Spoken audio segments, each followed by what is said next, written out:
Welcome to the Borders in Globalization podcast. Welcome to our listeners. I'm speaking from the traditional territory of the Lekwungen peoples in the Salish Sea region. Today, we are pleased to welcome Jeff Corntassel. Jeff is a writer, teacher, and father from the Cherokee Nation. He is Indigenous scholar, professor in Indigenous Studies, and Associate Director of the Center for Indigenous Research and Community-Led Engagement. Jeff is also part of the 7-year SHIRK Partnership Grant entitled 21st Century Borders. And Jeff is the lead of the research about Indigenous Internationalism. There is an emerging scholarship on Indigenous international relations that challenges state-centric expressions of sovereignty and self-determination. So, our interview today will focus on the Indigenous Resurgence and Indigenous Internationalism. Welcome, Jeff Corntassel. Hello, Ben. Thank you for having me here today. To begin our interview, Jeff, can you tell us a few words about yourself and your areas of research? Sure. And I think I'll start by introducing myself in Cherokee. So Osio Ben, Osio Nagata, hello everyone. Jeff Ganohalidoh, Corntassel Dagwadoa, Shalagia Yetli Egwenasai, Echora Galski Goi. So my name is Jeff Corntassel. I'm from Cherokee Nation and honored to be here the podcast today, but also living on the unceded territory of the Lekwungen peoples and Wasanich peoples since 2003. And so regarding my areas of research, I'm focusing a lot on these days on climate action, climate justice, and I'm writing a book project called Sustainable Self-Determination, which is all about the ways that we protect and honor as Indigenous peoples our territories of life. But my research focus is broadly speaking, focuses on everyday acts of resurgence, resurgence theory and practice, how gendered relations are impacted by those everyday actions, positive and negative ways, and also on Indigenous internationalism, as you mentioned earlier, the ways that Indigenous peoples are transcending state boundaries and state-centric systems. And what else can I discuss in there? And I think really my focus for my research and teaching has been all about really being grounded in a community ethic. So community-centered methodologies, community-centered ways of knowing that inform our practice. Thank you, Jeff, for this introductory talk about your personal and professional biography. Indigenous nationhood movements are taking place worldwide in multiple ways and are all connected with the indigenous resurgence. But if you don't mind, Jeff, let's start with an important question of meaning. Can we answer the question, who is indigenous? And if yes, how? This is a question that has haunted me for several years, decades maybe. So I wrote an article in 2003 thinking I will address this, and it was called "Who is Indigenous?" And I think at that time it was really to push back against the ways that states construct indigeneity. So states at that time, the World Bank was trying to write into its own definition that Indigenous peoples they ceased to be Indigenous when they lived in urban areas, for example, right? And so I was alerting people to the problems of such a definitional approach. And the best I could do, I think, my conclusion was to try to come up with a universal definition is ultimately futile because we're talking about 5 to 8,000 different nations around the world, over 473 million peoples. And so we'd fall prey to that same fallacy of Christopher Columbus, right? Where he tried to group, however unintentionally he did this, where indigenous peoples are grouped under this general designation, and it doesn't reflect their diversity and their ways of being. So I can say that, the UN has come up with some indicators. And they call it a working definition. And I had some problems with that because it presumes that you've been conquered or colonized, right? And so that's not necessarily accurate in all cases, right? If we're talking about a universal definition. For me, it's, about the ways that we honor those relationships that maintain our health and well-being as indigenous peoples, those territories of life that I spoke about earlier. And it's those connections to land, community, and culture. So I came up with an initial kind of definitional approach, if you will, based on a peoplehood model that talked about, that we have these interrelated dimensions to our lives that relate to relationship to the land, language, distinct language, ceremonial life, and sacred living histories. And those things come together and form the basis for nationhood. But I don't think I would be comfortable these days. And I kind of, viewed as an exercise almost of coming up with some sort of grandiose, universalized definition. So it's ultimately up to particular communities to define themselves. And I think the whole point of that is to really, as indigenous peoples, be able to represent ourselves on our own terms. Thank you, Jeff. It was very important to hear this important meaning. Indigenous autonomy and self-determination are fundamental to indigenous resurgence as indigenous nations maintain and reformulate their distinct identities. My next question is more general and at the same time very topical. What are the contemporary challenges for the indigenous nationhood? Great question. I think there's so many, it's hard to choose. But I think the ones that I think most people will resonate with are climate change, for example. And we think about how climate change is impacting.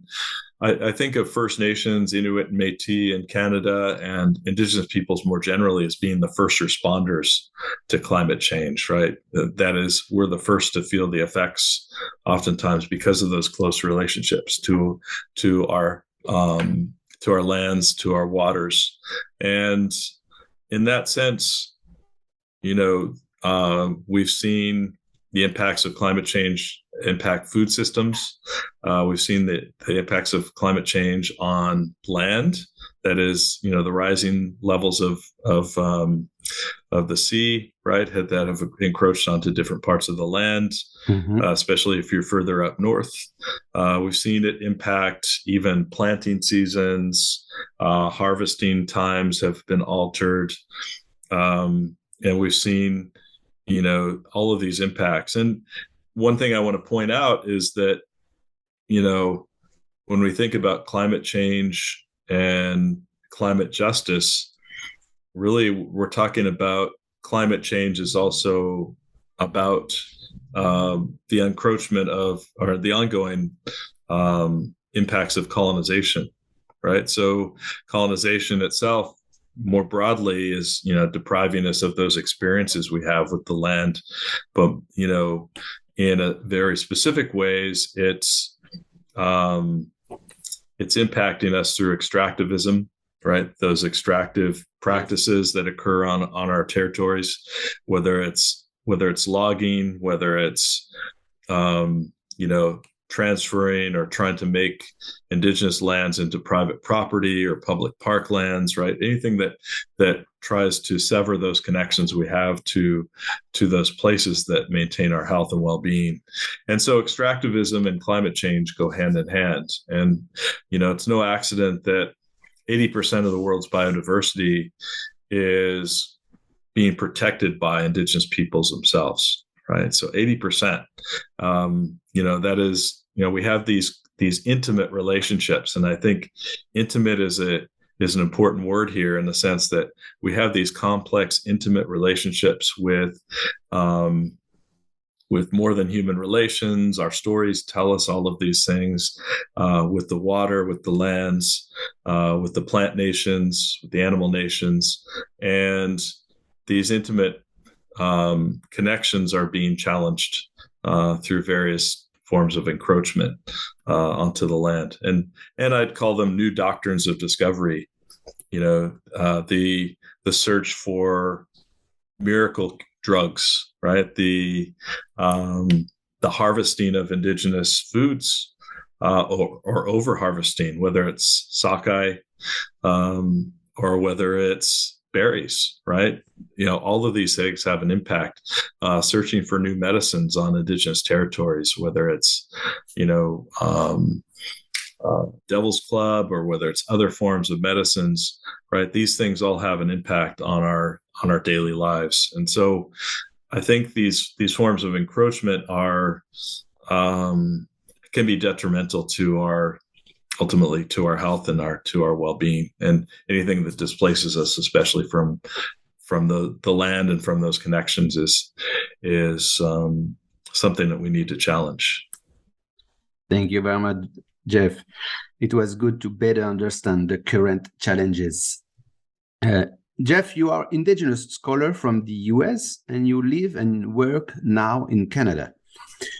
Can we compare the history of Indigenous peoples in the United States and in Canada? And what similarities and what differences exist? Yeah, this is something I haven't really written about, because there are some interesting similarities and differences, but it's not so. Yeah, I guess some of it's historical, some of it's just ongoing in terms of policy. Yeah. But I would say that the U.S., in the U.S. we have no equivalent of an Indian Act, right? So there's no kind of Indian Act that's determining indigenous identity and has a suite of legislation that is kind of centralized, right? Because we have a different political system.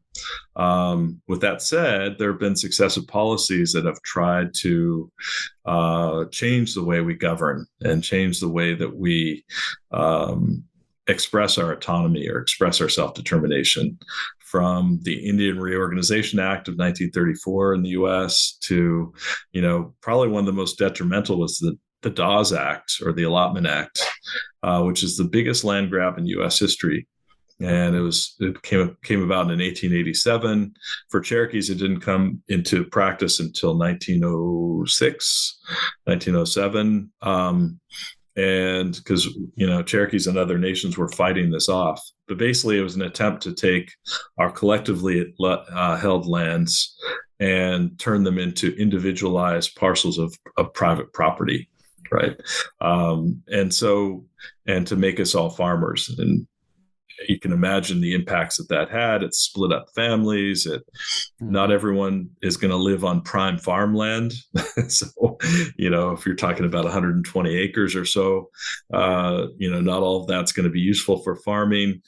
And it's antithetical to our belief system. So those things had a huge impact on our governance. And even for Cherokees, it split a lot of us up. It created a kind of a disunity among our nations and challenged us. But we're resilient, right? And we challenged that. So I guess moving through history, looking at the U.S., for example, Indigenous nations did have that Indian Reorganization Act, which at the end of the day created a basis for more autonomy on Indigenous territories. And so I do think that there's a different history there. They're both colonial histories if we're looking at commonalities, and whether you call it a reserve or a reservation, you still have those same kind of embedded practices of keeping us confined to narrow swaths of land versus recognizing the larger territories that we reside on and that we have those relationships to. I think in Canada, there is maybe a different understanding or a broader understanding of self-determination and how that's played out. And especially with the advent of the Truth and Reconciliation Commission, 2015, there's a lot more movement around UNDRIP, right? Especially with the federal law, C-15 in Canada, and then also the BC law, I think it's Bill 41 that was passed in 2019. So UNDRIP has a much different hold in Canada than it does in the US. In the US, it's still considered aspirational, even though there's a kind of stated commitment to it. And there's never been kind of a TRC process in the US to address the legacies of boarding schools, for example, which were very destructive and very similar to the impacts of Indian residential schools in Canada. So I think, collectively as a country, I think Canada has done some different, strategies around the adoption of DRIPA and the TRC than we've seen in the US. I always get the question, who has more autonomy? Where would you rather live? And that's really not a question I can answer, because it depends on each nation, right? Each nation has their own yes, of course, level of autonomy. They have their own treaty-based, so treaties are also more numerous in the US. Over, I think it's 270 or so treaties that were signed between Indigenous nations and the U.S. government. Cherokees, we signed over, I think it was 20, treaties, and yet we're still trying to find ways to uphold those treaties, or for the U.S. to uphold their side of the treaty. We're right now, as Cherokee Nation, we're trying to seat someone in Congress, because that's in our 1785 treaty, and it's also in the 1835 treaty. And so that's been a huge battle, right? To just seat a representative in Congress, which is treaty based. So I think you have similar struggles over the interpretations of treaties, the interpretations of these of self-determining authority, and both countries are equally problematic in their short-term thinking, and ultimately the ways in which they pay lip service to Indigenous sovereignty and self-determination, but they don't actually have a fuller commitment to it. So that's my political answer. I think. Thank you, Jeff. Yeah. You made a clear clarification and also a distinction between the similarities and some differences. My next question, Jeff, is linked with your book of 2008 and an article of 2009 in which you wrote about forced federalism and forced federalism era. Could you explain us the meaning of this expression of forced federalism? Sure. We're going way back here. This is good. I think the way I intended to view forced federalism is as kind of a break from previous policymaking phases. So the previous phase was viewed as the self-determination era. And I don't even think that was accurate, because it was not self-determination in the fullest sense of that word. It was more about increasing administrative capacity. So, contracting for healthcare and things like that, which are important, but it's not the full breadth of what self-determination entails. And so I also wanted to alert people to, especially with the the 1988 Gaming Act, the Indian Regulatory Act, that state governments, and so here we'd say provinces, but state governments were increasingly getting involved in the day-to-day business of Indigenous nations. They were, in some cases, assuming jurisdictional authority where they didn't have any. And it was kind of a callback to removal, which is in the 1830s, where state governments were also asserting. And I'd say, it's a call up to the current day of 2022, where state governments are asserting authority that I don't believe that they have, especially as Indigenous nations were pre-constitutional, were sovereign entities, and we're not stakeholders as some states recognize us. We are nations, and so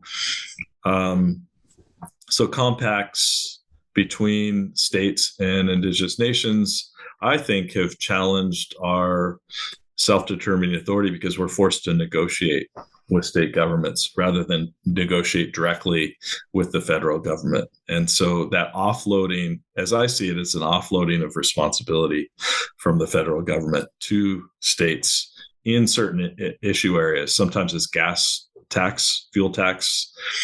Sometimes it's criminal jurisdiction. Sometimes it's gaming. Indian Child Welfare Act is another one, right? Which there's going to be a Supreme Court case soon on what's going to happen with that particular act, which is designed to protect Indigenous children from being fostered out to non-Indigenous parents. Okay. And so the way I see it, and some people have disagreed, and they're certainly free to do so, because when you try to encompass an entire era, there's always going to be exceptions. There's going to be cases where, there have been harmonious outcomes. But I'd say for the most part, we've had to litigate in a lot of cases. We've had to challenge the extended oversight of state governments into our day-to-day business, even around treaties. And so I think hunting and fishing, for example, I think those things are those things stand on their own as Indigenous nations. They stand on their own in terms of our self-determining authority, and we don't need to negotiate our rights in those cases. They've already been asserted. Thank you, Jeff, for your explanation. Many people, authors, and of course Indigenous peoples have challenged the doctrine of discovery. For example, the Assembly of First Nations of Canada has expressed their political will to abolish the doctrine of discovery. This doctrine of discovery emanates from a series of formal statements from the Pope. The discovery was used as a justification for colonial dispossession of Indigenous nations.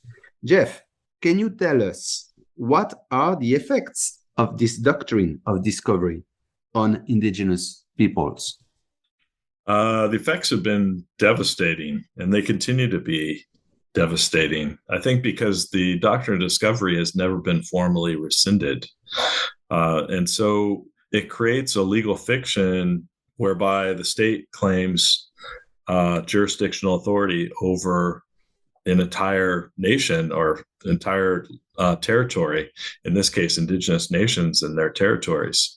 And so by right of discovery, so it assumes that Indigenous peoples are not human or not fully human because they're non-Christian.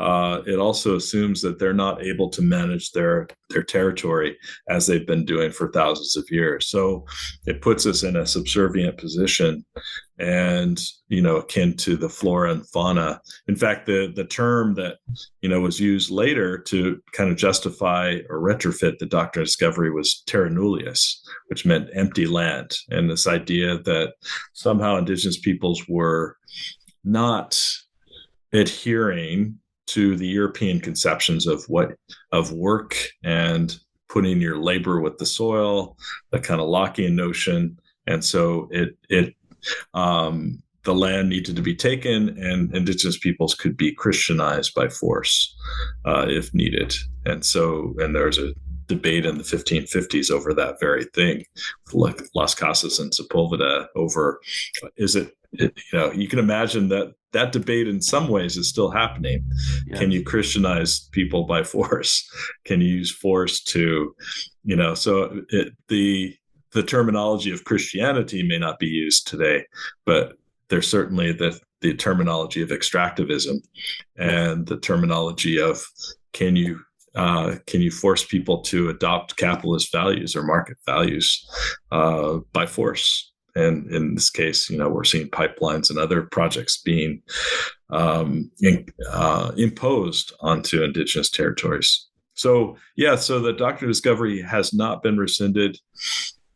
I would argue that Article 46 of the UN Declaration, which basically says, indigenous peoples have the right to self-determination, except where and I'm paraphrasing here, except where the territorial integrity of states is impaired or potentially impaired, right? And so you can imagine, right, anything that challenges the territorial integrity of states is viewed as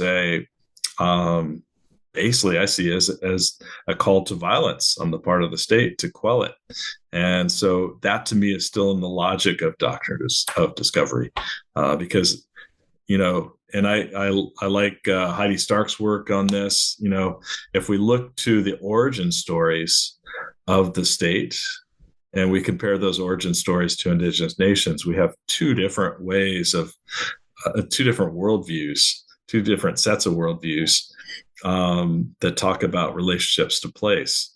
For the state, the origin story is Doctrine of Discovery, coming to a territory and subjugating the people, quote, conquering people within those territories. Indigenous, origin stories are all about us coming from the land and having that direct connection to the land. And so by extension, I would say that the self-determination of states is illegitimate. It's illegitimate based on their own origin story. Yeah. And, that is, as indigenous peoples, our self-determining authority comes directly from the land and the water and those connections we have to place. So, the Doctrine of Discovery really is still with us. It's with us even with pharmaceuticals or pharmacopoeia. 80% of the world's medicine is derived from indigenous knowledge. 80%, right? So, that's a new form of Doctrine of Discovery where people are going to indigenous territories, cutting medicines and bringing them back to the lab and putting them into bottles and then reselling them, right? So, so it's still with us. And I think until it's formally rescinded, it's really difficult to even talk about meaningful self-determination with states that have no legitimate authority over us as indigenous peoples. Thank you, Jeff, for the critical approach of this Doctrine of Discovery. Our discussion will increasingly focus on the idea of the sovereign state. And the United Nations, UN, recognizes 193 sovereign and independent states. When we talk about modern international law, we mostly only talk about states and international organizations. But where are located the indigenous peoples in this legal architecture? In the architecture of state sovereignty? Yeah, and international public law. Yeah. Indigenous peoples are often relegated to citizens, right, of these states, and are, and I say often, there are some exceptions. I think, there are times like the new free trade agreement, for example, has a place for indigenous peoples to mobilize. The new kind of free trade between Canada, the US, and Mexico has a place for indigenous peoples to mobilize and to challenge some of the trade restrictions that impact them directly. Yeah. But oftentimes, if we're looking at border crossing, for example, its state sovereignty has been the most prevalent means of regulating people's travel to and from Canada. So, despite the existence of Haudenosaunee passports, for example, those are often not recognized by the state. And so I think the state has very narrow conception of what sovereignty entails. And it's kind of the old school conception of the absolute monopoly of the use of force within their borders and the ability to enter into relationships with other states and control over a stable population, right? So those old school kind of ways of recognizing sovereignty are still with us. It's very true. I'm an old school, I'd say I'm a recovering political scientist, right? The notion of the state sovereign being the highest form of authority in the world today is probably still true. That is, there's no higher authority than sovereign states in the minds of states themselves. And so, with that mentality, it's very difficult to recognize this kind of coexistence model. If we want to look at two-row wampum, if we want to look at other alternative ways of looking at this, oftentimes Indigenous nations are viewed as internal self-determining nations, right? So they're not granted international status. And that's one of the reasons I picked up on kind of Indigenous internationalism, to show the ways that we practice our international relations and our ways of being that transcend state borders. But yeah, I'd say for the most part, it's a very narrow conception of, that notion of monopoly on the use of violence within state borders. Thank you, Jeff. Moving on the next question, if you don't mind, could you explain us this sentence you wrote? State building is about nation destroying. What impact has this notion of state sovereignty we just spoke about on Indigenous peoples? Yeah, I think, and I'm not the first to say it, so I don't want to say that I deserve credit for that statement. Bernard Nietzschman, who's a critical geographer, came up with that notion, and others have used it as well. But I think what I mean by it is that any efforts to consolidate state power usually come at the expense of Indigenous nations. That is, this idea that, and you've heard Trudeau say this, we've heard other U.S. presidents say this, that, what is in our national interest cannot be challenged. And so whether it's, Trudeau said this in the context of this so-called veto power by Chilcotin, for example, to turn down any pipeline projects or other projects that might encroach onto their territory. And he said they basically have no veto power, right? Even despite winning a huge court case where they established Indigenous title to those lands. And so, I think the logic of the state is oftentimes erasure of Indigenous peoples and bodies from the land. And the idea is to promote short-term memory around, what is the government of Canada and what is your particular stake in it. And so, in that sense, I think it's nation destroying because the state often attempts to undermine our self-determining authority, and it often doesn't recognize it as being legitimate. And despite having pre-existed way before the state, right, for thousands of years. And so, it's a form of internal colonization, where our nations are being colonized by this logic of elimination, this logic of erasure. So hopefully that gets at what you're you were talking about. But yeah, I see, and the more tangible kinds of policies, of state building are often building infrastructure, building new development projects, and we've seen the impacts of those on indigenous lands and waters. Very destructive. Yeah, thanks, Jeff.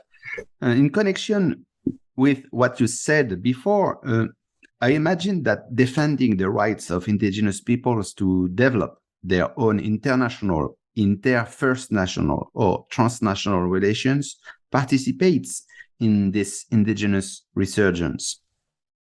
I also imagine that this movement encounters some difficulties linked to the very structure of the society of states, as we just said about. We are going to talk now about a big category of discussion. We will speak about the relationship between international law and indigenous peoples. We will speak here about international public law, the state sovereignty, indigenous diplomacy, the role of indigenous peoples in international relations, with the examples of the Buffalo Treaty and the role of indigenous peoples in the Columbia River Treaty renegotiation. And I have several questions for you, Jeff. Sure. First of all, one general question. We know that the international legal order is based, we spoke about that, on the sovereignty and independence of modern states. In this context, will indigenous peoples be considered and recognized as full subjects of international law in the same position as states? I know it's difficult, but could we imagine an equality between the positions of the states, nation states, and the nations, the First Nations? I think there's a Congress of Nations and States that's just met in Belfast in Ireland around this very question. And can we coexist? Can we be recognized as entities that are on the same level, that are engaging in similar practices around asserting self-determination? And I think the jury is still out. I think the state sovereign system has such a legacy of violence and colonization, that's ongoing, and so it's hard to imagine anyone voluntarily giving up their or sacrificing their power as a country. Any decision maker. I can imagine, different forms of land back, for example, okay, where land is returned to indigenous peoples. And I think that's been a really powerful movement, especially among youth. And so, and I see land as, land back is really about consent-based jurisdiction, right? So it's returning that jurisdictional authority back to indigenous peoples, and sometimes it's the physical return of land, and sometimes it's the governance of that land, right? It varies by community and to community, but I think the system itself is inherently the state system is inherently corrupt, and so it's hard to imagine as indigenous peoples that we would want to be a part of that corrupt system. And even if we were recognized as states, as akin to states, does that mean, and this is this gets into the politics of recognition that Glenn Coulthard has so nicely laid out for us. Does this mean that we have to adhere to similar state norms of violence, for example, control over peoples within our borders, right? So at what point would it compromise our ability to relate to these deeper relationships we have with the land and relate to our own forms of governance that I think are distinct from state-based systems and state-based entities? So I guess not to throw everything out, I think, it's worth engaging on these questions, and finding maybe creative solutions. The rights of nature is kind of an interesting part of this, where you're giving legal personhood to rivers and to mountains, and that could be an interesting area to explore around co-management and things like that. But I think short of land back, I think we're where we actually see transformation in terms of those relationships. I would have a hard time saying that we can simply just coexist within the system the way it is. It's too violent, it's too oppressive, and it's too unwilling to cede any authority to Indigenous peoples. Thank you, Jeff.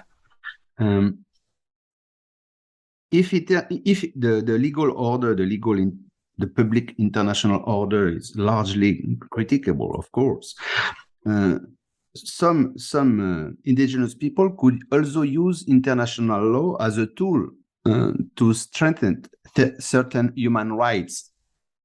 So my question is, what is the dynamic role, but also the break role of international law in relation to indigenous peoples?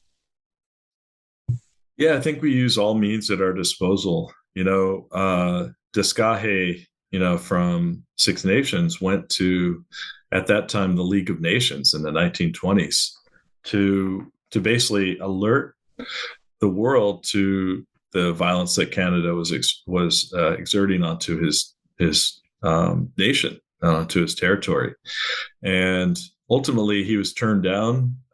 He was sponsored by, I think it was the Netherlands, and but other state governments such as UK and the US voted to not allow him to present his findings or his testimony around the behavior of Canada. And so, we've been Leanne Simpson talks about us as inherently international. We've been inherently international for generations, and we use all these means at our disposal. So we may go to the Convention on the Elimination of Racial Discrimination, for example, which has come up with some really innovative findings and results, even around Wet'suwet'en, and Coastal GasLink, and urging them to stop the pipeline, and also around other forms of racism and encroachment onto Indigenous lands that have occurred in the U.S. and elsewhere around the world. So I think they're promising avenues. The Inter-American Court on Human Rights, for example, has some pretty amazing rulings around land back, and around even protection of Indigenous authority and autonomy. So there's always promising avenues. UNDRIP, which we talked about earlier, has I would say, despite some of my critiques of it, it's better there than not, right? It's really important that we have this in place. This creates a basis for discussion around free, prior, and informed consent, around what does self-determination entail, around protection of our cultural heritage as Indigenous peoples, protection of our territory. So all of these tools, and they're just that, are very valuable and very useful. But I'll go with a colleague of mine, Leroy Lilbear, who said that the rights discourse can only take you so far. Yeah. So the human rights discourse can take you so far in terms of what you want to achieve, but it's not going to take you to decolonization. It's not going to take you to resurgence. You have to do that work yourself. And I have yet to see a situation where self-determination was recognized purely on its face value by states. It usually involves rising up against the state, challenging the legitimacy of the state, and that is usually, you have to fight for it, sometimes literally, in order to gain that access to your own territory. So it's rarely gifted, so to speak, or rarely granted just on the basis of ethical considerations alone, or the logic of international law. So that's the reality that I've seen. I think there. With that said, there's lots of tools at our disposal to within the international legal framework that we can use to draw on. Thank you, Jeff. It was very important to listen your voice about this topic. We know that the history of political relations between different indigenous peoples goes back a very long time. There is a very interesting example with the Iroquois Confederacy, a type of federation between 5 nations. Some authors have estimated the founding date between 900 years ago and 600 years ago. And this confederacy was united by the Great Law of Peace. But we also know that the power imbalance and differences in worldviews, as you said, between states and indigenous nations remains in our international system. In these conditions, and let's speak now about the indigenous perspectives on international relations theory. What are these perspectives, and how do relations between First Nations, between indigenous peoples, could differ from international relations between modern states? Yeah, that's some really large questions and really powerful questions. I think this is my entry maybe into a focus on Indigenous internationalism. And there have been a few authors, Leanne Simpson, for example, has talked about Anishinaabe internationalism. Manuela Peak has talked a little bit about Indigenous international relations, and then I've been writing about it for a while as well. And I'd say for a while, meaning the last 5 or 6 years. And so, I think as Indigenous peoples, we have maybe different ways of honoring those relationships that are not always consolidated by treaty. Sometimes they are, but they're sometimes consolidated or remembered by story, right? So stories are part of our international relations as Indigenous peoples. Also, natural boundaries and natural relations. So, canoe, there's a whole canoe protocol, for example, here on the West Coast. And there's particular protocols and practices in order to come ashore. And so that's part of our international relations, our, Indigenous internationalism. Think of marker trees. So the ways that trees are modified culturally to point to particular directions, that again is another form, as I view it, just like poles. People see totem poles out here and they think, these are nice decorative kinds of things. They're actually international relations. They're symbols of sovereign crested authority for Indigenous peoples. And they're also symbols of those family lines. And they're also, as Tomasing Thut or Charles Eliot has said, they're silent ambassadors. So they're actually ambassadors to non-Indigenous peoples. So, I think, and the area that I focused on a little bit more than these other areas that I just spoke of have been treaties between Indigenous nations that are much different if you compare them to, let's say, the Convention on Biological Diversity, which is an important treaty. And, it's certainly a valuable tool. But you compare the Buffalo Treaty of 2014, and the Buffalo Treaty was grounded in a protection of the bison, of the buffalo, as a key part of the Blackfeet Confederacy relationships, and the key part and really the core of their value systems. And so a treaty to protect the buffalo, and signed by initially 8 different Blackfeet nations. Now I think the signatories as of 2022 are like up to 26 or so, maybe more. It's renewed each year through ceremony, and it was started in ceremony, right? So there's a ceremonial aspect that is linked to this, and there's a commitment to protecting and honoring these animal nations. The Ganohalidoh Treaty of 2015, was similar in that it was protecting the herring from commercial fisheries.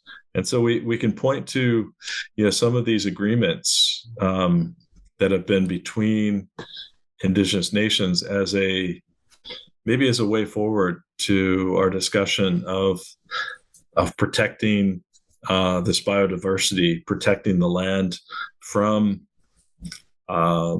a climate catastrophe, and ultimately honoring those relationships that we hold dear, that we hold vital to our health and well-being. Thank you, Jeff, for this strong example with the Buffalo Treaty. And always about this topic of international relations and treaties between First Nation or between nations across borders. What could you tell us about the significance of this inter-indigenous treaty making across borders? I think mainly that it's always occurred. It's occurred in since our kind of creation as Indigenous nations, that we've always set up these agreements. And they, it's not just with other humans, it's also sometimes with, as I pointed out, with the plant nations, with animal nations. So it's not just human-centered. And these are treaties that have been upheld. Maybe is the core takeaway here is that these are treaties that have been followed and adhered to in a very close way, in a very careful way. And I haven't seen that same care given to a lot of the treaties that have been signed with whether it's the US or Canada, in terms of not only the interpretation, but also an Indigenous lens of interpretation, right, from an Indigenous community standpoint. So I think they're very important to point out the contrasts, but they're also very important for, like I mentioned earlier, these are the ways that we're honoring and protecting our territories of life, the biodiversity that exists in our places. Thank you, Jeff. I have another example linked to water. In the process of renegotiating the Columbia Treaty, on the Canadian side, we note the effective presence of 3 Indigenous nations alongside the federal government of Canada and British Columbia. What do you think about this participation, this Indigenous people participation in this type of treaty? It is an example of external and internal sovereignty of Indigenous people reinforced together. Yeah, I think it is an affirmation of Indigenous self-determination. I haven't followed this one as closely, so you might have to correct me, but I think to me it is such an important expression of Indigenous internationalism, but it's also an expression of the ways that we protect and honor those relationships.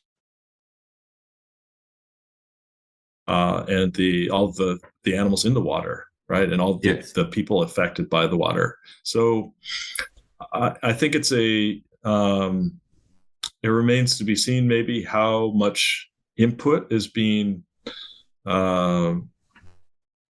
from those nations is guiding the overall treaty, right? So that's the part I'm unsure of. But to me, it sounds like it's on the right path. And I think it's those are the kinds of conversations that we should have more of. And it's almost, kind of like that Congress of Nations and States that I mentioned earlier. If we're talking about different ways of coexisting and coexisting respectfully and with honor, with integrity, this could be one of those. If it's done well. Of course. I always have to qualify these things because I'm not sure how it's going to come out. Yes. My next question addresses another angle of the pathway. You spoke about NDRIP and DRIPA. I recall that on June 21, 2021, the United Nations Declaration on the Rights of Indigenous Peoples Act received royal assent and immediately came into force in Canada for the federal government. But what are the concrete effects of this new legal framework? And if you could leave us your feelings on the current situation, where are we in the process of decolonization and reconciliation today?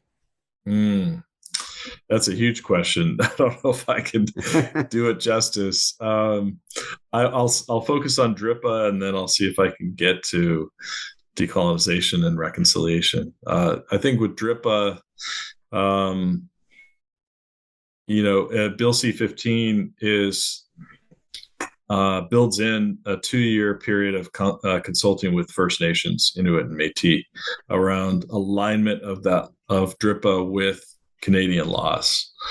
And so we're still in that 2-year time frame. I think it's going to take longer than that. In BC, Bill 41 is still being kind of hashed out. There's now an action plan around these various topics around, free, prior, and informed consent, for example, and even around cultural heritage that are positive. But there's been very little movement on the ground. So people in communities are not feeling the impacts, and all they're doing is hearing about the potential impacts. And so I have not seen any profound impacts so far on DRIPA in terms of protecting community health and well-being and honoring that self-determining authority. So where are we in the process of reconciling and decolonizing? I don't think we're anywhere close to where we'd maybe hoped we would be. Reconciliation has to have truth telling that comes often before it, and I think we're still uncovering different truths about the horrible realities of Indian residential school. I think we're still confronting, for example, the children who were buried in these graves, right, at residential schools, and we're still finding, that more and more children are being recovered at these sites, former sites of residential school. So, and we're still talking about, I think it's over 35 or so different communities that are on boil water advisories. This is in 2022, right? Mm-hmm. So how can we talk about reconciliation when, First Nations don't have access to safe drinking water? That's just a reality for a lot of communities and a lot of First Nations. So I think, there's truth telling, and then I think there has to be a reckoning. There has to be a confronting of those truths, and that may lead to some sort of reconciliation process, where, we can anticipate a shared future together that's meaningful, that's powerful, that's positive. But, right now I'm seeing too many of the dead ends of reconciliation, where it's more about conflict management that is pacifying First Nations and stalling. It's more about kind of the forgive and forget mentality. Let's move beyond this. And the reality is there's still a lot of truth telling to be heard. And in terms of decolonization, I think ultimately decolonizing has to involve land. It has to involve the return of land, as Tuck and Yang have pointed out. I like to say the rematriation of land and life. And so I think with decolonization, we're even at a much different point, in the discussion, where we still have the Doctrine of Discovery, as we pointed out earlier, is still in place in different ways. We're still seeing children being taken out of Indigenous families and put into foster care. And, Cindy Blackstock has pointed out 2 or 3 times higher than at the height of residential school, right? So until these things are addressed, it's really hard to think of this as a reconciliation moment, or even a movement for that matter. And, just to get really blunt, the Owlhead Institute, I think it's Eva Jewell and Ian Mosby, did a nice little study of the 94 calls to action for the TRC, and only I think it was 10 of those had been moved on since 2015. So only 10 of the 94, which shows that we have a long ways to go. Yes, for sure. Many thanks, Jeff, for your analysis and for sharing with us your feelings. At the scale of the province of BC, BC intends to develop a new secretariat responsible for carrying out an alignment of laws with the legal systems of the First Nations. Is this new process going to consolidate the self-determination and self-government of Indigenous peoples? Every time I hear the word alignment, I get a little nervous. So, because alignment with colonial laws, is this?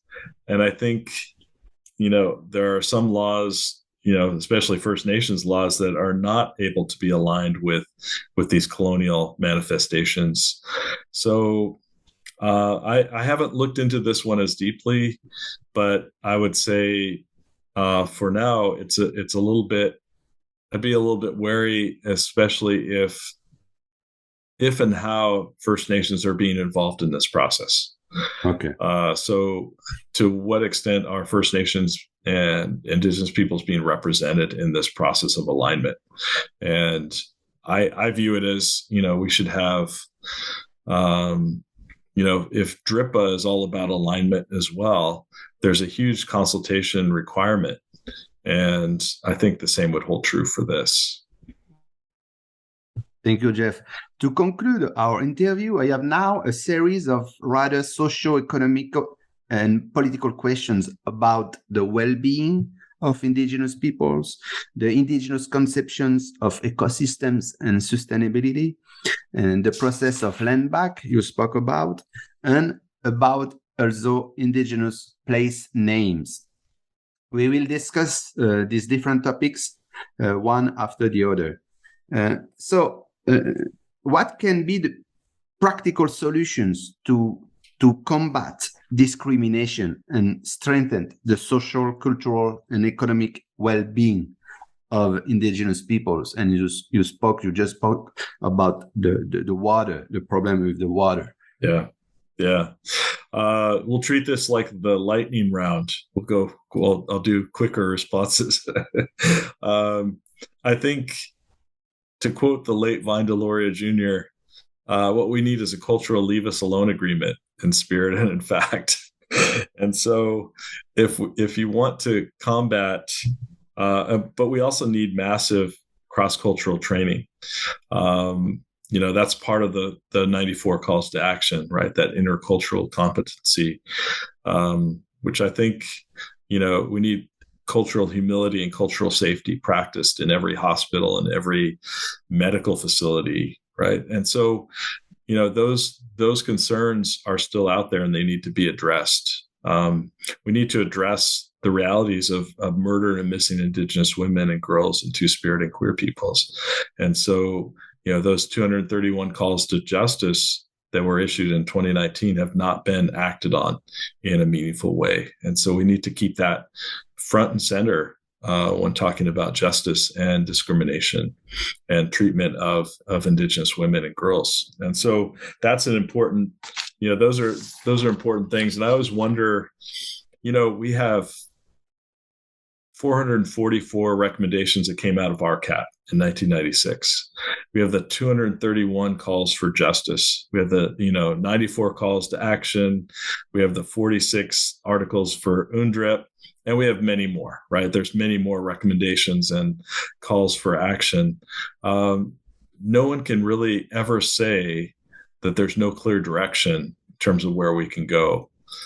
To recognize and to honor Indigenous peoples and their self-determining authority, because there's so much out there in terms of, as Indigenous peoples throughout the decades have been issuing these calls for action, and so they're available, they're easily readable, and they're easily translatable, possibly into your daily lives and to policy making. Solutions. So, there's, follow through on those recommendations and those actions. And I think we have a good start. Thank you, Jeff. About the conceptions of ecosystem, the complex understanding of ecosystem made by First Nations, and the concept also and their practices of sustainability, how this complexity of the definitions, the conceptualizations, the feelings of ecosystems and sustainability from First Nation could be translated in public policy. Is it possible? I think, we've seen this move with traditional ecological knowledge, right? TEK, where there's an attempt to set up co-management regimes based on Indigenous worldviews and Western worldviews. There's this notion of two-eyed seeing, where we in some ways they never quite meet, but we recognize the duality, if you will. And I don't quite buy into that duality, by the way. There's a Western view and an Indigenous view, and we can recognize both of them equally. I think, to be a little snarky here, I think rather than try to translate into public policy, we have a need for an increased urgency of land back. That is, we need to talk jurisdictional change. And it doesn't need to come on the heels of co-management. It needs to come back squarely in front of Indigenous nations to do what they've been doing for generations, for thousands of years, is to manage their own territories and honor those relationships. There's a 2021 study that was done by the Indigenous Environmental Network that basically showed that land back or Indigenous resistance to carbon has resulted in the decrease in CO2 levels across Turtle Island, across North America.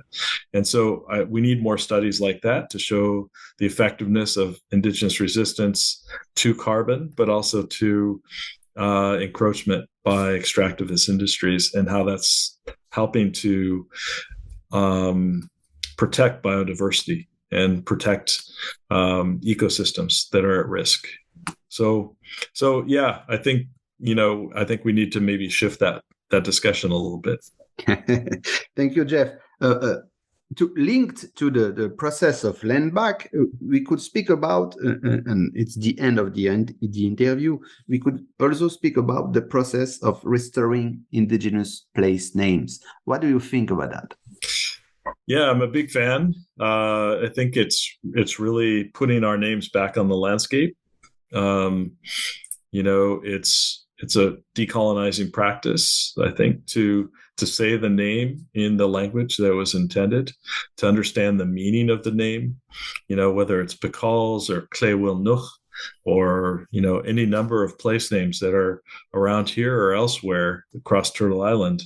Those place names have meanings and stories, and the language is embedded in that as well. So they speak to a particular set of relationships, and so I think place names are a nice way to start that deeper interrogation into into maybe public policy shifting. We've seen Bacal's now become place name for former Mount Doug, and we've seen movement in other areas like Clewilnoch, which used to be known as Mount Newton. I think it was Mount Newton or John Dean Park, one of those. And so, those give some sense of changing the landscape and transforming the landscape so that Indigenous peoples can thrive again, so that we can be recognized for our place, and our place-based kind of relationships, and so that our self-determining authority can be visibly seen, but also can be heard and can be experienced and expressed in ways that are promoting our health and well-being. Yes, it makes a lot of sense. My last question, Jeff, is what kind of question you would like states and their public servants ask themselves? I'd love to see them ask, how can we go beyond land acknowledgements?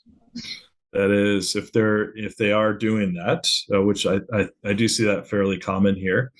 How can we go beyond land acknowledgements towards new forms of diplomacy, towards maybe transformational kind of public policy that's going to address some of these issues that we've been talking about, that's going to address sustainable self-determination, that's going to address land back, it's going to address self-determining authority, jurisdiction back, however we want to say it.